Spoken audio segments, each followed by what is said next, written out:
An international flight hijacked by armed terrorists is flown to hostile territory. Every few hours they say that they are going to execute us. Demands are made. Deadlines are set. An elite special forces team known as the Unit moves into action. To kill someone is relatively simple. To rescue someone is much more complicated. As time is running out, a daring plan is launched from thousands of miles away. I think it'll stand as one of the most bold special force operations in modern history. Now on Black Ops, behind the scenes of one of the most daring rescue missions ever made. Operation Thunderbolt.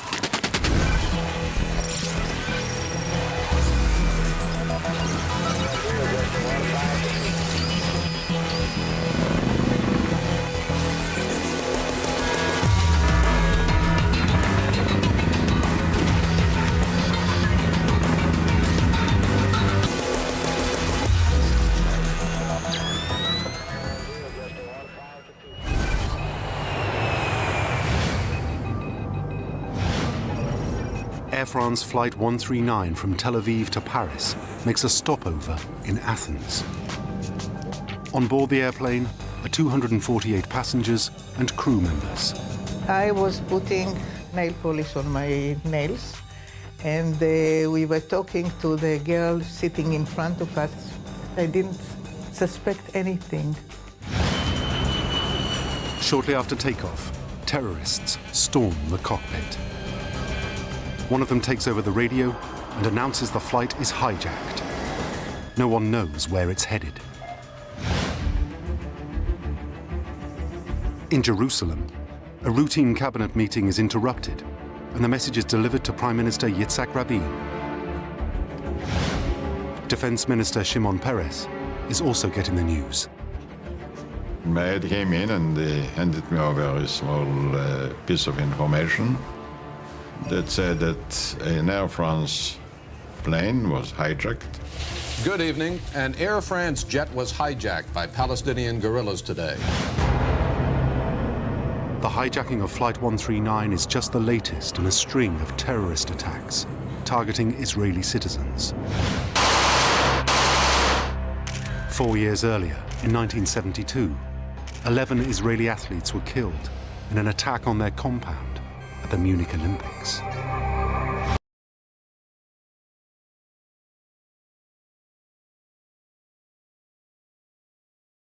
Passengers waiting for their luggage in Tel Aviv airport. And in 1974, terrorists sieged a high school in northern Israel, killing 22, most of them young students. Immediately after the hijacking, Israeli special forces are put on high alert. The authorities are expecting the plane to arrive in Tel Aviv. But the hijackers have a different plan. One of them is a trained pilot. He instructs the captain to divert the flight to Libya. He knew exactly how to fly an airplane, and he had the maps that he needed, and he followed our pilot to see that he's taking him wherever he wants to go. On the ground in Libya, one desperate passenger pretends to be having a miscarriage in an attempt to escape. She is released and immediately met by Israeli intelligence officers. They learn from her that there are 4 terrorists, 2 German and 2 Palestinian. They are armed with guns and grenades. The plane continued to fly, and we didn't know to which destination. It is headed to Africa. In the early hours of June 28th, Air France Flight 139 lands in Entebbe Airport in Uganda, more than 2,000 miles from Tel Aviv. At first, the passengers think the crisis is coming to an end. They told us we are going to be released in Uganda. But as soon as they get off the plane, their hopes are dashed.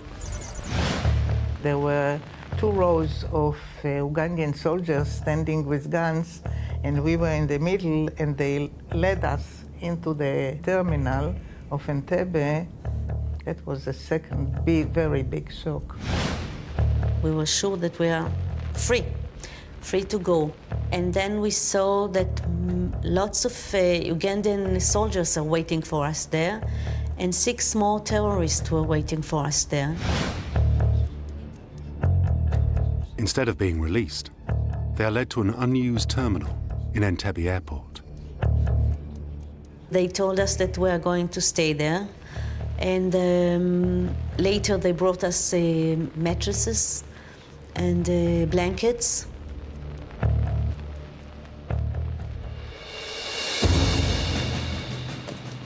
Soon they receive a visit from Uganda's unpredictable and ruthless ruler, Idi Amin. He offers his services as a mediator in the crisis. Negotiations between the hijackers and Ugandan officials, led by President Idi Amin, were at a stalemate, but the hijackers did allow the plane's 256 passengers to wait in the airport lounge. In Jerusalem, the cabinet ministers are wondering if Amin can be trusted. We didn't know yet. Is it in coordination with the Uganda people? Was it prearranged? We didn't have the slightest idea. The hijackers still haven't issued any demands. The passengers, unsure of their fate, spend a nervous night in Entebbe airport. In the morning, the terrorists make an announcement. They are going to separate part of us to the other room, and it will be more comfort for all of us. It sounds regional. They started to call us by names. After the first few names, we understood that they are calling the Israeli people and the Jewish people. It was a very frightening moment. For many passengers, the process of a selection between Jews and non-Jews bears echoes of the Holocaust. It's such a despair, it's such a feeling of, that's it, the end, because you can't do anything. And we knew that they are going to release all the others. They separated between Jews and non-Jews. The fact that they are Germans and they made a separation really made me outraged. In Jerusalem, the leaders anxiously follow the news reports from Entebbe as the terrorists announce their demands. But the hijackers threatened to kill the more than 200 remaining hostages, including 7 Americans, unless Israel and 4 other countries release 53 pro-Palestinian prisoners. The hijackers set a deadline for their demands. The terrorists send us a message that if they are not going to get an answer in the next 12 hours or 10 hours, they'll start to execute passengers one by one on an hourly basis. Israel has a long-standing policy not to give in to terrorists' demands. Defense Minister Shimon Peres knows he needs to start setting in motion a response. If we can find a political way, why not? But parallel, I started to look for a military solution. Peres will turn to the Israeli Defense Forces. They have a reputation as one of the best trained armies in the world. Its elite special forces units have carried out many daring operations.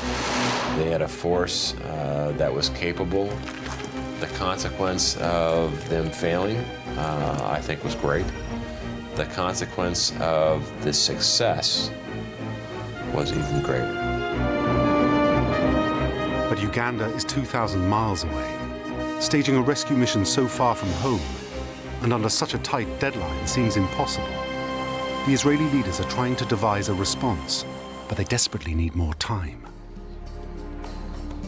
I thought we have a chance with a little bit of daring, or much daring, and decisiveness, and surprise, and ingenuity to do the job.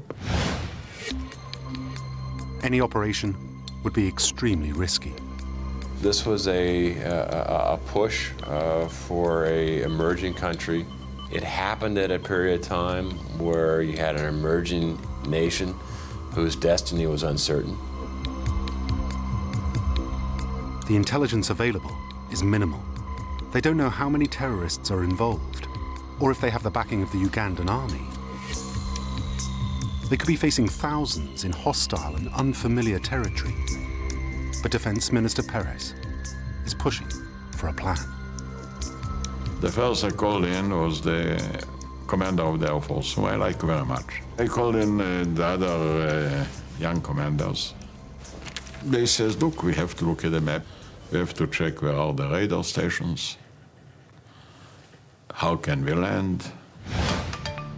Joshua Shani, one of Israel's top pilots, gets an urgent phone call. It's very unusual to get a direct call from the commander of the Air Force. And what he wanted to know is very basic information about the range, about the payload that we can take, about the fuel needed, about the route that it's possible or not to do. I gave him one by one everything he needed to know, and then he said, come back to the headquarters, we'll start planning. The planners need to know how big a threat the Ugandan army is.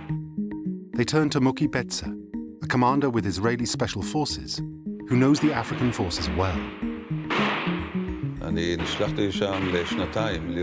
I was sent to train the paratroopers unit for 2 years. They asked me, Muki, what do you know about the Ugandan army? I said, listen, the Ugandan army is not exactly a well-trained army. Not like the IDF in any case.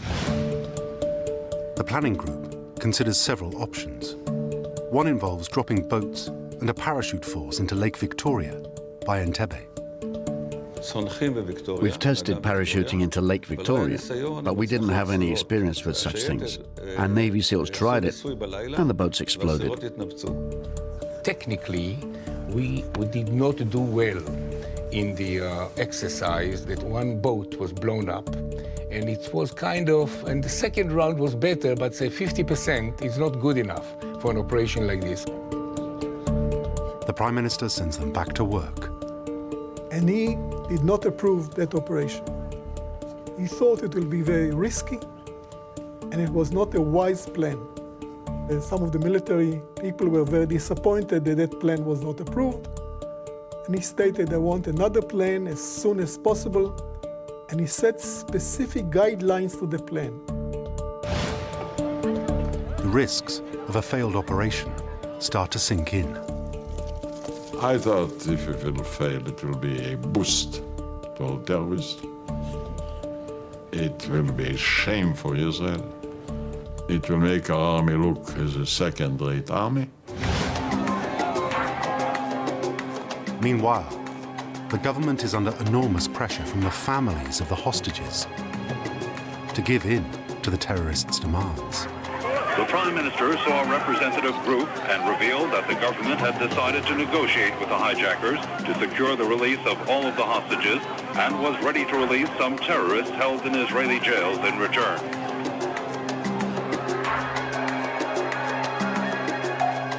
Their message was, do whatever we can to meet the terrorist demand and free our fathers or mothers and relatives.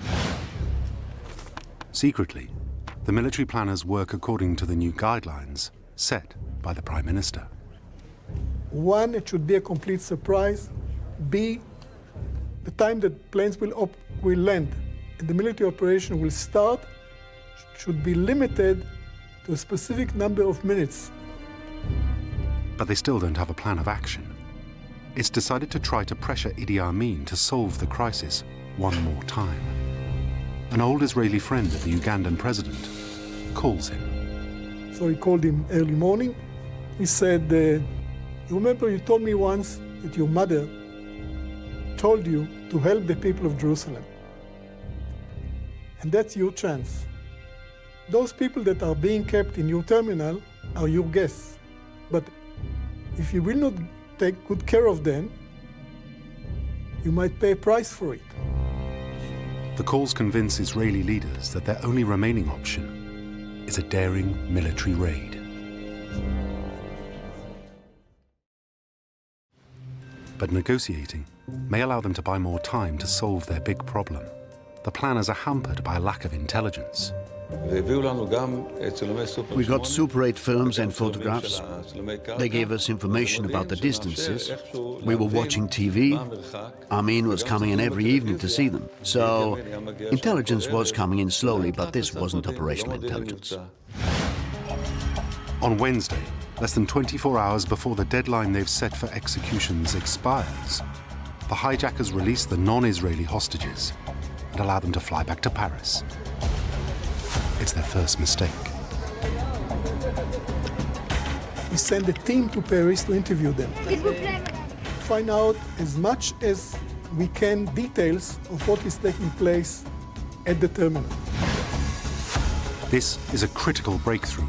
The released passengers provide them with information about the number of terrorists, Ugandan troops helping them, and the exact location of the hostages. With the new intelligence, the odds that the raid may work improve. We were sure that coming to Entebbe from out of the blue, and Entebbe is so far away from Israel, and with our force we can finish it in less than 2 minutes. Trying to gain that upper hand, attack the enemy on your terms, and trying to achieve that element of surprise, and that was probably the greatest thing they had going for them. Then another piece of encouraging news arrives. Only hours before the executions are due to begin in Entebbe, the hijackers agree to extend the deadline. We needed time to keep quiet and to keep the attention around the negotiations. If the slightest rumor or indication will leak that we have a military intention, we lost it. They are still missing a critical piece of intelligence, a detailed image of the terminal. We asked somebody from that was at that time in Kenya, not an Israeli, to try to fly above the airport by a small plane and try to take pictures where exactly the Air France plane is parked and as much as information he could get from that. And he was able to do that and transfer those photos to us. So altogether, we had quite a clear idea where the hostages are being kept, what is the logistics of the airport, where can a plane land, where's exactly the commercial runway of the airport. There was also a military section of the airport. The top-secret Israeli counter-terrorism team, simply known as the Unit, have been put on high alert since the crisis began. It's time to mobilize the troops. It's a very special unit. It's the cream of the crop. It was developed over the years to carry out intelligence and counter-terrorism operations. And others we call the long arm of the IDF.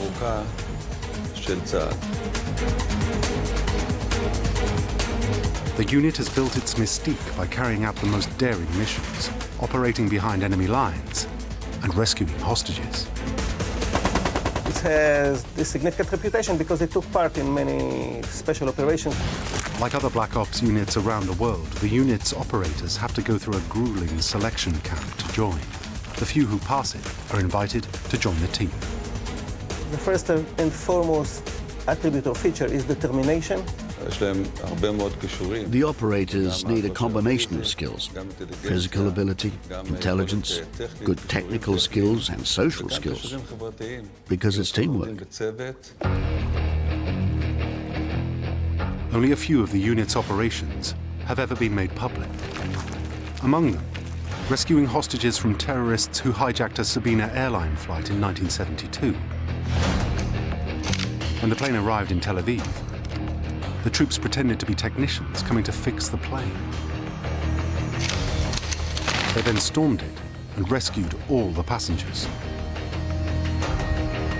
In Operation Spring of Youth in Lebanon in 1973, the unit's troops avenged the killing of Israeli athletes during the Munich Olympics. We came from the sea, came in with the Navy SEALs. We were dressed as tourists. Ehud Barak was my partner. He was dressed as a woman. We got to the heart of Beirut and took out 3 terrorist leaders in retaliation. I thought those boys, if there is somebody in the world that can do it, they will do it. And they are ready to pay with their life with the slightest hesitation. The unit is the best chance Israel has. But they only have hours to come up with a plan. If they fail, the terrorists will deliver on their threat and start executing passengers. In the army's headquarters in Tel Aviv, one plan that initially seemed like an outlandish idea is starting to take shape. Sending a strike force 2,000 miles away and storming the terminal under the cover of darkness. The plan was to send 4 planes. The first land 7 minutes ahead of the others. Joshua Shani will be the lead pilot. He will fly the assault team, 29 Matkal soldiers led by Yoni Netanyahu. With him is Muki Betzer, who was part of the group that planned the operation. To add to the element of surprise, the Special Forces team assembles a convoy of official-looking vehicles. CBS showed a couple of times Idi Amin coming with a Mercedes with 2 Land Rover Jeeps to visit the terminal, to visit the hostages. We thought, why wouldn't we do the same? 1 Mercedes and 2 Land Rovers. We will all be dressed up as Ugandans, basically staging the arrival of Idi Amin or another dignitary, as they did every night. The plan is to get there and completely surprise them, storm the terminal, take out the terrorists, and release the hostages. The rest of the force, another 200 top infantrymen and paratroopers, hand-picked for the mission, will arrive in the other 3 Hercules planes. The other 3 will wait 7 minutes in a holding pattern just south of him, around the border of Kenya and Uganda, just to make sure that we will keep the maximum surprise, minimum noise. They will land in 7-minute intervals. Their job, to secure the airport, fight back any retaliation, and provide backup for the rescue team.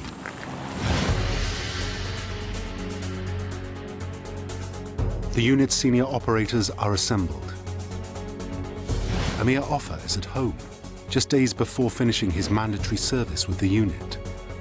It was a very frightening phone call, I must admit. I was told, come immediately to your base. All of us were very worried. It was a very dangerous operation. Practice begins. They need to be ready for every potential scenario. Our planning seemed perfect, with a high probability that throughout the journey, the landing, and the raid on the terminal, we will be able to maintain the surprise element.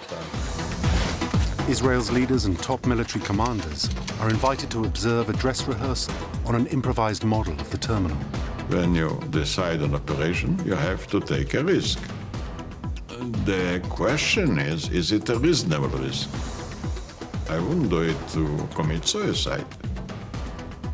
And when I saw the boys, I saw the preparation, my self-assurance grew up.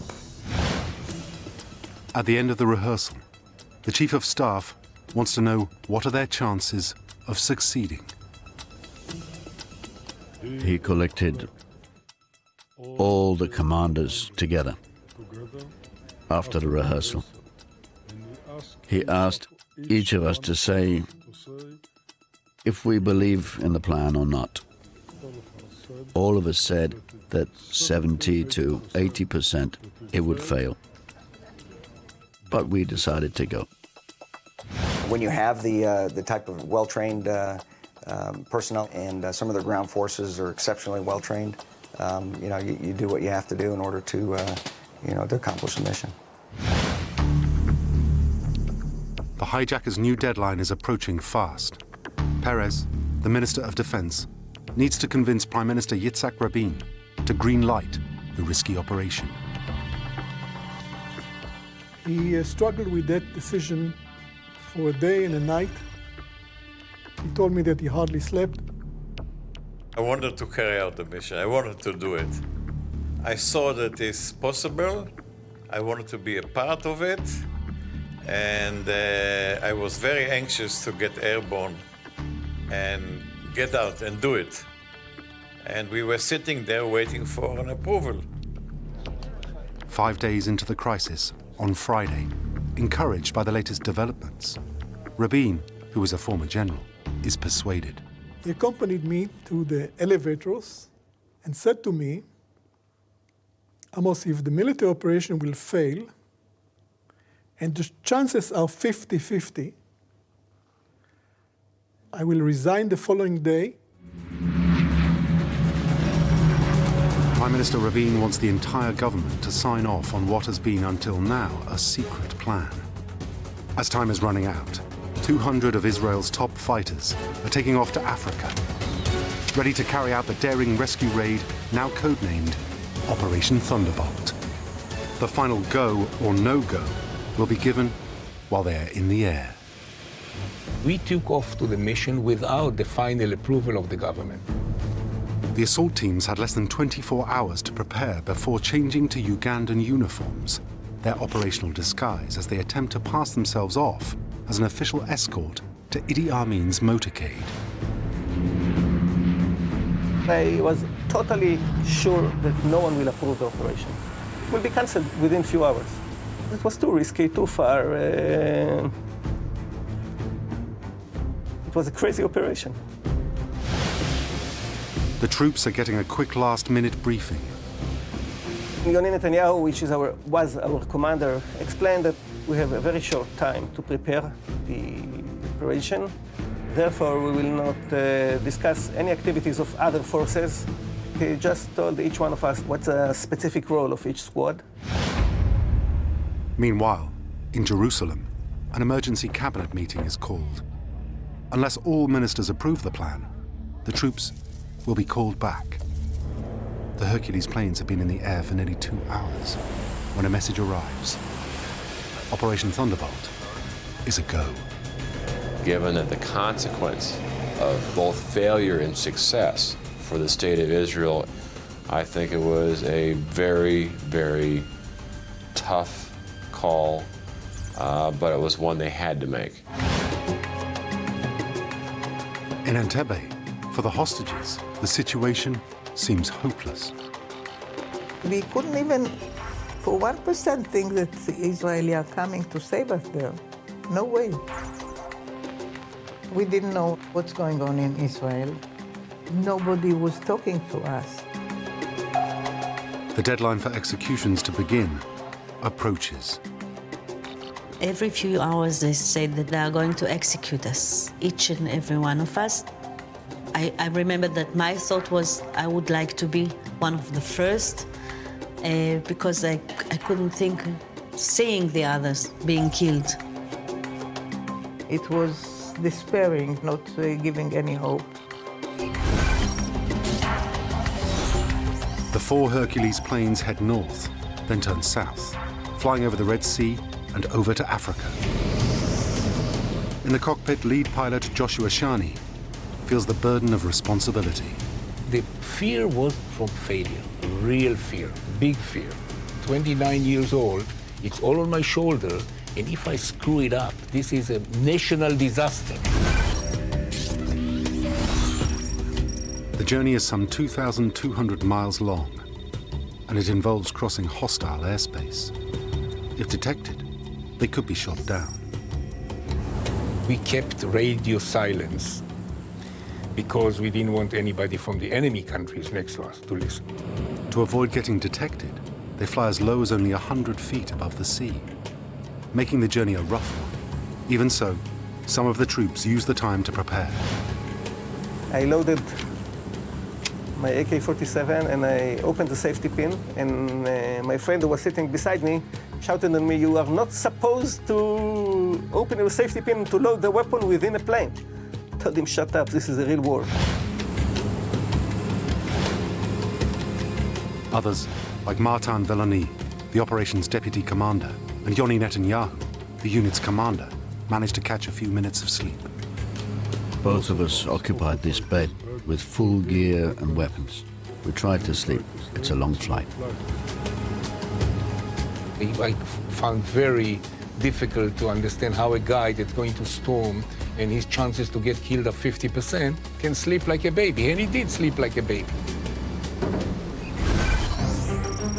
Just as they get to the border of Kenya and Uganda, the pilots break formation and separate.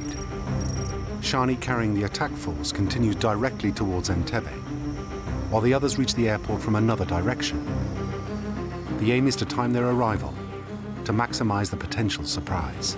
Very dangerous, you know, flying into an airfield that enemy forces are controlling with aircraft that are essentially unarmed. You know, they didn't have cover, didn't have gunships covering them to be able to come in, land. When we had to pick up the time of landing, we knew it should be the middle of the night sometime. As the plane approaches Entebbe Airport, the control tower, anticipating another arriving flight, asks the plane to identify itself. Shani's answer could seal the fate of the mission. In broken English, they start asking questions. And our captain, he gave the right answer. Shani manages to pass as another incoming flight without raising suspicion, and his plane lands at 11:01 p.m. Uganda time, right on schedule. The rest of the force, 200 troops, should arrive within the next 15 minutes. When I was at approximately 1,500, 1,000 feet over the lake, I saw the lights of the runway very clear. And all of a sudden, I was relieved. The flight was behind me. I was in the formation. I was exactly on time. The runway is in front of me. Piece of cake. And then, when I was at 300 feet, approximately 300 feet, all of a sudden, the lights went off. Complete darkness. My first officer unbuckled his harness, stood up, peered through the windows, looking for any clue. Where is the runway? But until then, the Matcal operators are on their own. Of the intelligence that we got was that there are between 200 and 1,000 soldiers in this specific airbase. And we were supposed to be alone for about 7 to 10 minutes. When you think that you are 29 against, let's say, 1,000 and about 8 to 15 terrorists, it's a crazy operation. Everything goes according to the plan. I taxied all the way almost to the old terminal, where the hostages were held. While the plane is still taxiing, the assault force gets into the official-looking vehicles to pose as Amin's motorcade. The next moments are critical. They have to get right up to the terminal without being detected. We jumped out with the Mercedes. The air was fresh right after the rain. We are driving slowly, adjusting our speed to our surroundings.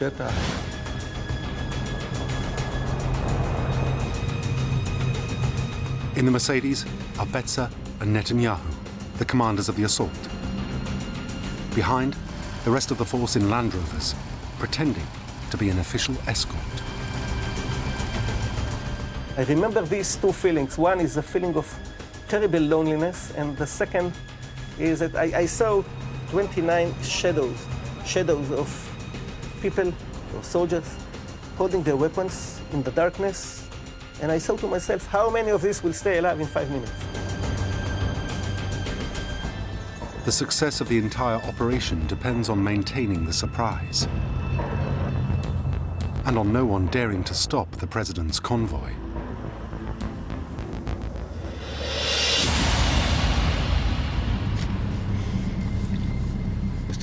We look straight ahead, and we see 2 Ugandan soldiers standing there, a little bored.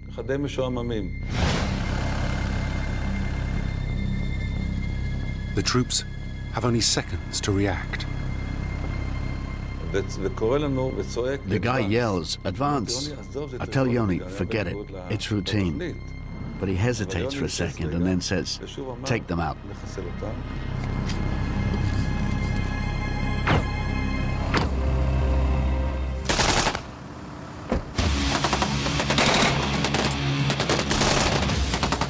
There was a burst of non-silenced fire, and at this moment, it was obvious that the element of surprise gone. I thought this is when the slaughter begins. Their cover is blown. They are exposed and outnumbered and still more than 200 meters away from their target. The hijackers could start executing hostages immediately. Hundreds of lives are on the line.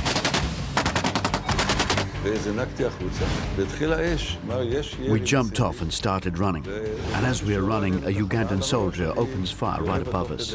And I shoot around him, hitting him in the chest, and he drops. Any Ugandan soldier we see is shot. There was massive shooting. The Ugandan soldiers are confused. Ugandans in general always view Israel and Israelis as special people on earth.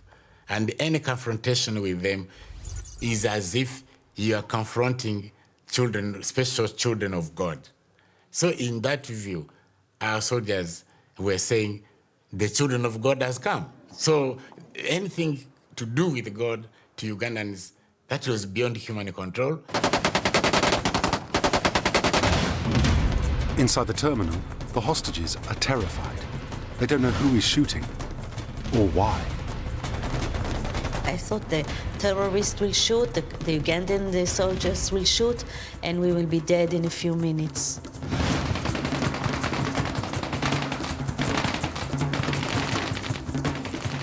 They were shooting, terrible shooting all around.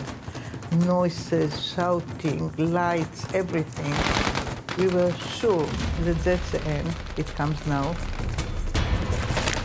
Everything now depends on how quickly the assault force can get to the hostages. It was critical to enter as fast as possible. Amir Offer is the first inside the terminal. I couldn't see my commander, and I was sure that he already ran and he disappeared in the darkness, and I must run as fast as I can in order to catch up with him and to cover his back. He is on his own, with no cover. Someone was shooting in the terminal about 5 meters inside it, and he was holding an AK-47, and he was shooting at me directly. You know, I could see his hands like this because he was shooting a huge burst of fire. His special forces training kicks into action. The bullets were one here and one there, and I simply didn't care. I just shot him accurately 3 or 4 bullets, and, you know, tuck, tuck, tuck, and that's it. The rest of the team catch up. As they move through the terminal, they see 2 men dressed as civilians. They don't realize they are terrorists until one soldier notices a spark. They shouted, "They have a grenade," and they shoot them. And the assault team is now together. They continue to sweep the terminal. there were 2 other terrorists. They turned their rifle to shoot me in the back.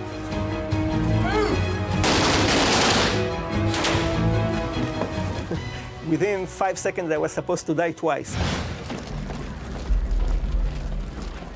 Next, the troops advance into the passengers' hall. We were scanning the whole room with our eyes, looking for more terrorists. The hostages have no idea who these soldiers are.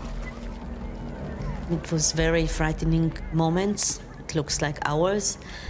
And we didn't understand what is going on. In my left hand, I put the loudspeaker. My right hand was still on the trigger. And I said, "Everybody lie down." They were totally sure that they are now going to be executed. In the confusion, one hostage, Jean-Jacques Maimoni, excited to be rescued, leaps to his feet. He jumped against my explicit instruction to lie down, and he was mistakenly considered to be a terrorist who is jumping in order to run and activate a bomb or whatever, and he was shot. I shouted to him not to move, but he didn't hear me. There was already too much noise from the shooting. Then I wanted to pull him with his foot, but there was too many bullets around. He jumped to say, "Wonderful for saving me." Maimoni is one of the 3 hostages killed in the crossfire. The hostages start to realize what is happening. They started to raise a little bit their heads and just, to look from the bottom, from the floor, to look up. And suddenly they identified, or they understood that they're not going to be killed, that someone came to rescue them. And it's an amazing moment.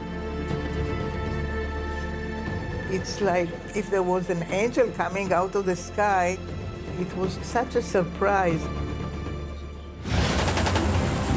By now, the rest of the Israeli force has landed and is battling the Ugandan army outside. The Hercules pilots are waiting in the dark. They were shooting all over the place, tracers, and I couldn't tell if they are aiming to us or not. One bullet at the right place, the airplane is grounded. You cannot take off. Inside the terminal, the assault force needs to report to the unit's commander that the team has eliminated the hijackers' threat. I call Yoni on the radio and I say, "Mission completed." "Yoni," I say, "completed," just like in the rehearsal. Nothing. The unit's communications officer picks up. He's yelling, "Yoni is hurt, Yoni is hurt." Yoni Netanyahu, Matkal's commander, has been critically injured. There's no time to digest the news. They're still not out of danger. The soldiers told us to go out, to follow the lights outside to the Hercules, and we started to run. They only have minutes before the Ugandan army regroups. Amin's reaction was furious. He regretted that he had been duped by Colonel Balev, that they were negotiating with a view to peaceful exchanges. Yet the Israelis had been having double planning. That kind of thing, to my view, annoyed him more. The hostages and the troops are still at least 8 hours away from home in a hostile country. My issue was at that time to make sure that we can get the hell out of there. The evacuation must begin. We had to count the soldiers a million times just to make sure we are not leaving anyone behind. It was so critical. And when we felt everybody that was ready took off. But not everyone is on the plane. Ilan Hartou's elderly mother was taken to a Ugandan hospital the night before. I said I had a mother who was in hospital 30 miles away, of course, 30 kilometers away. Of course, I knew they couldn't get there. There was no time for them to go and save her. But I told them to try to speak with whoever they can. And the people in the plane told me that Africans usually are very respectful to old women.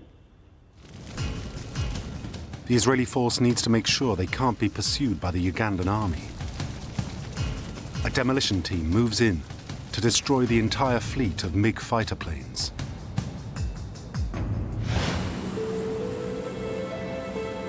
On the way home, the troops learn that the unit's commander, Yoni Netanyahu, has died. I went out to the back of one of the aircraft and I saw Yoni lying there. He was covered with an aluminium blanket. And I looked at it and I think about Yoni. In military operations, the price is always human life.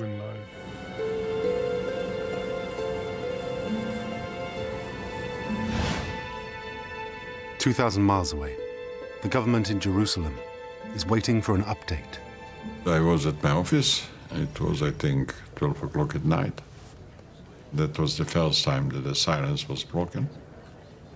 And we got a code which says that one of our commanders fall. Somehow, my heart told me it's Yoni, whom I loved very much. While the Hercules planes are still in the air, news of the secret has leaked out. We turn on the long-range radio and I put it on the loudspeaker so the special forces will hear. It started with a French television station that said, Israeli commando just did this operation. After another 7 hours journey, and a week after the hijacking, the 4 planes carrying the troops, the hostages, and the dead are finally back home in Israel.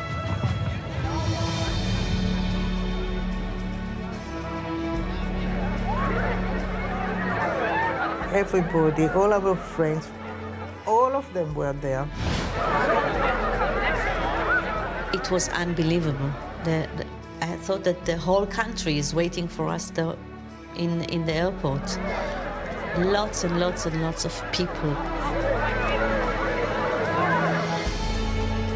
The pilots can finally relax. When you have this kind of responsibility, you function. Adrenaline is so high, you just function and you don't know how. I totally collapsed when I got home.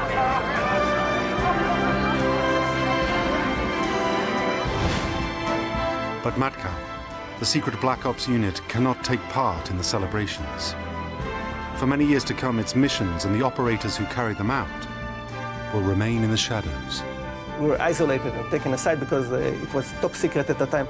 I think that there was one moment later on that I understood that we did something, I would say, extraordinary. Amin took his revenge on Dora Bloch, the elderly hostage who was taken earlier to the hospital. After the operation ended, kind of a retaliation, Idi Amin gave an order to the doctors at the hospital to kill her. And that's what took place. We waited 3 years until we heard that the remains body was there, found there, and she was brought to Israel to be buried in Israel. They know this is a sacred mission. They felt that only they can do it, only they have to do it, only they have to take the risk.